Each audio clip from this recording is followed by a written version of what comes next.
Hello everyone, તમારું સૌનું ખૂબ ખૂબ હાર્દિક સ્વાગત છે પ્રિયસર વિદ્યાપીઠ કોલેજની ઉપર. મારું નામ છે પ્રિયેશ પટેલ.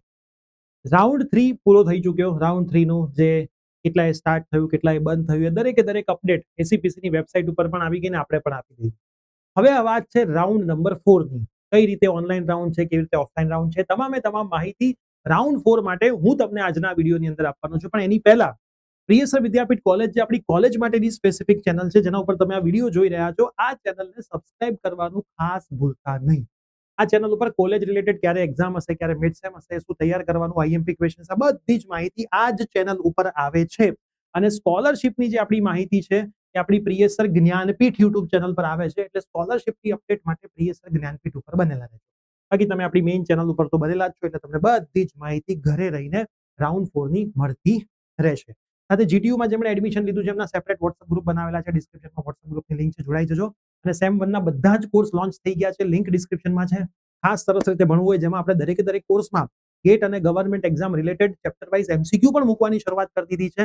એટલે કોલેજની સાથે સાથે તમે ગવર્મેન્ટ એક્ઝામની તૈયારી પણ પહેલા જ સેમિસ્ટરથી સેમ પ્રાઇસમાં અમારી સાથે કરી શકો છો.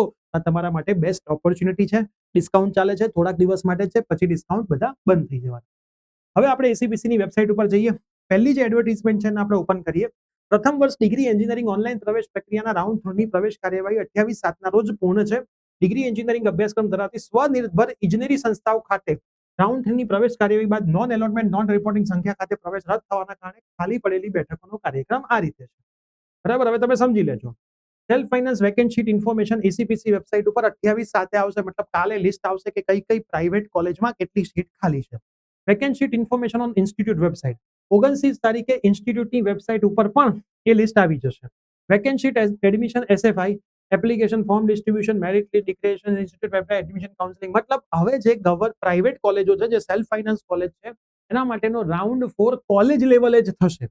બરાબર, તમારે જે તે કોલેજમાં એપ્લિકેશન ફોર્મ કોલેજ વાળા આપશે, એના પૈસા માંગી શકે, ફ્રી આપી શકે, તમારે ભરવાનું, એમનું પોતાનું કોલેજનું પર્સનલ કોલેજનું મેરિટ જાહેર થશે અને ઇન્સ્ટિટ્યૂટ લેવલે જ 28 તારીખથી કામ ચાલુ થશે. બરાબર, છેલ્લી તારીખ 14/8 છે. 14/8 સુધી એડમિશન પ્રાઇવેટ કોલેજો આ રીતે લઈ શકે છે, કરી શકે છે. બરાબર, એટલે કઈ તારીખે કરશે? હવે તમારે માન લો જે પણ પ્રાઇવેટ કોલેજમાં એડમિશન લેવું હોય, જેમાં સીટ ખાલી હોય, કાલે લિસ્ટ આવે અને એ લોકો એનું ભરવા માંગતા હોય, તો તમારે કોલેજ ખાતે બધી તપાસ કરવાની. એસીપીસીમાં એના રિલેટેડ કોઈ તપાસ કરવાની જરૂર નથી. આ પહેલો નિયમ. એડમિશન કમિટીના ઓનલાઈન રાઉન્ડ બાદ સંસ્થા ખાતે રિપોર્ટિંગની છેલ્લી તારીખ અગાઉ જાહેર કર્યા મુજબ 28/7 હતી. ખાલી 28/7 હતી જે આપણી રિપોર્ટિંગ કરવાની ડેટ. ખાલી પડેલ બેઠકો પર પ્રવેશ કાર્ય 28/7 છે. જે સંસ્થા સ્તરે યોજાશે એનો પૂરો સંસ્થાની વેબસાઇટ પર. મતલબ આ એવું કહેવા માંગે છે કે હવે બધું સંસ્થા જ કરશે. સંસ્થા એનું માર્કેટિંગ કરે, જે કરવું એ કરે, બધું સંસ્થા કરશે. ઠીક છે. અગાઉનો પ્રવેશ સમિતિ દ્વારા ફાળવવામાં આવેલ પ્રવેશ રદ થતા ઉમેદવારને ફી રિફંડ સરકારશ્રીના પ્રવેશ અનુસાર કેન્સલેશન ઓફ એડમિશન અને રિફંડ ઓફ ફીસ પ્રમાણે થશે. એ બધું તમને પૈસા પાછા મળી જશે. આ તો વાત મેં પ્રાઇવેટની કરી. હવે non reporting government, grant-in-aid, IIT Ram અને એમએસયુ, આનું કેવી રીતે થશે એ આપણે જોઈ લઈએ. એમએસયુ સેલ્ફ ફાઇનાન્સ, કેમ કે ગવર્મેન્ટ એમએસયુ તો ગવર્મેન્ટમાં આવી જ ગઈ. એમએસયુ સેલ્ફ ફાઇનાન્સ અને આઈઆઈટી રામનું પણ આ રીતે થશે. ભલે એ પ્રાઇવેટમાં છે પણ એમનું આ રીતે થશે. હવે જો એ લોકોનો માટે શું નિયમ છે, બરાબર, નોન રિપોર્ટિંગ અને પ્રવેશ રદના કારણે જે ખાલી પડેલી સીટો છે, બધી ગવર્મેન્ટ, બધી ગ્રાન્ટીનેડ મતલબ અનુદાનિત સંસ્થા, આઈઆઈટી રામ પણ એમાં એ લોકોએ રાખી છે અને એમએસ પ્રાઇવેટ પણ એમાં જ રાખી છે. લોકોએ એને આમાં કન્સિડર કરી છે. એમએસ પ્રાઇવેટ માટે તમારે ઓફલાઈન એક કોલેજે જવાનું નહીં, આઈઆઈટી રામ માટે પણ જવાનું નહીં. હવે એનું શું છે એ સમજી લઈએ આપણે. જેમાં પ્રથમ વર્ષ ડિગ્રી એન્જિનિયરિંગમાં ભાગ લઈ શકે છે. વેબસાઇટે લોગિન કરવાનું, એસીપીસીમાં જ કરવાનું. લોગિન કરીને રીશફલિંગ પર કન્સન્ટ આપવાનું રહેશે. ફક્ત સરકારી સંસ્થાઓ માટે ચોઇસ ફિલિંગ કરવાની રહેશે. હવે ગવર્મેન્ટ માટે ચોઇસ ફિલિંગ. વેબસાઇટ ઉપર દર્શાવેલ ઉપરાંત મેરિટ ધરાવતા વિદ્યાર્થીઓના પ્રવેશ માટે મતલબ આ રાઉન્ડ ઓનલાઈન જ છે. બરાબર, આપણે કેલેન્ડર જોઈ લઈએ. ગવર્મેન્ટ ગ્રાન્ટીનેડ વેકેન્ટ સીટની ઇન્ફોર્મેશન કાલે આવી જશે 28 તારીખે. બરાબર, 28 વિડીયો જોતા હોય તો આજે સમજજો. Online consent and filling and alternating choice. બરાબર, કન્સન્ટ આપવાનું 28, 29 ને 30 3 દિવસ તમારું થશે. જેમ રાઉન્ડ 1 થી રાઉન્ડ 2 નું આપ્યું તો એ બધા કન્સન્ટ હતા ને, સેમ થશે. બરાબર, એટલે 28, 29, 30 માં તમે કન્સન્ટ આપી શકશો, ચોઇસ નવેસરથી કરી શકશો, ઉપર નીચે કરી શકશો, બધું. પણ government grant-in-aid, MSU self finance, MSU government તો ગવર્મેન્ટમાં જ આવી ગઈ અને આઈઆઈટી રામ આટલી કોલેજ માટે થશે, બીજી કોઈ પ્રાઇવેટ માટે નહીં. ઠીક છે. એલોટમેન્ટ જાહેર થશે 1 તારીખે 2 વાગ્યા પછી. કન્ફર્મેશન કરવા માટે 1 તારીખથી 4 તારીખે એ લોકોએ આપેલી છે ને હેલ્પલાઇન નંબર 07926566000. કંઈ કામ હોય તમે આની પર ફોન પૂછી શકો છો. તો હવે સિમ્પલ ભાષામાં સમજાવી દઉં. ગવર્મેન્ટનો રાઉન્ડ હવે ઓનલાઈન છે.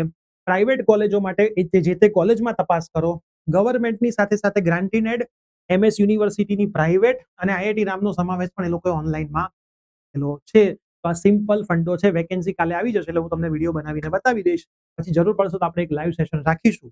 એવું હોય તમે કમેન્ટ કરજો, લાઈવ સેશનની જરૂર હોય તો સરસ લાઈવ સેશન રાખો, આપણે લાઈવ સેશન સેટ કરીશું. આ વિડીયો મેક્સિમમ મિત્રોને શેર કરી દો. સેમિસ્ટર 1 ની તૈયારી આપણા પ્લેટફોર્મ પર પ્રિયસર વિદ્યાપીઠ પ્લેટફોર્મ જે પ્લે સ્ટોર એપ સ્ટોરમાં અવેલેબલ છે. ડિગ્રી ફર્સ્ટ યરમાં દરેક કોર્સ આવી ગયા છે. ક્વોલિટી સાથે ભણવું હોય, સરસ મજાનું ભણીને સારો ગ્રેડ લાવવો હોય, 100% પ્રિયસર વિદ્યાપીઠ પ્લેટફોર્મ સાથે તમે જોડાઈ શકો છો. ઘણા બધા વિદ્યાર્થીઓએ કોર્સ લેવાની શરૂઆત કરી દીધી છે. મેથ્સ 1માં તો 2200 થી વધારે વિદ્યાર્થીઓ થઈ ચૂક્યા છે. સરસ ભણવું હોય તો મળીએ છીએ. Bye bye.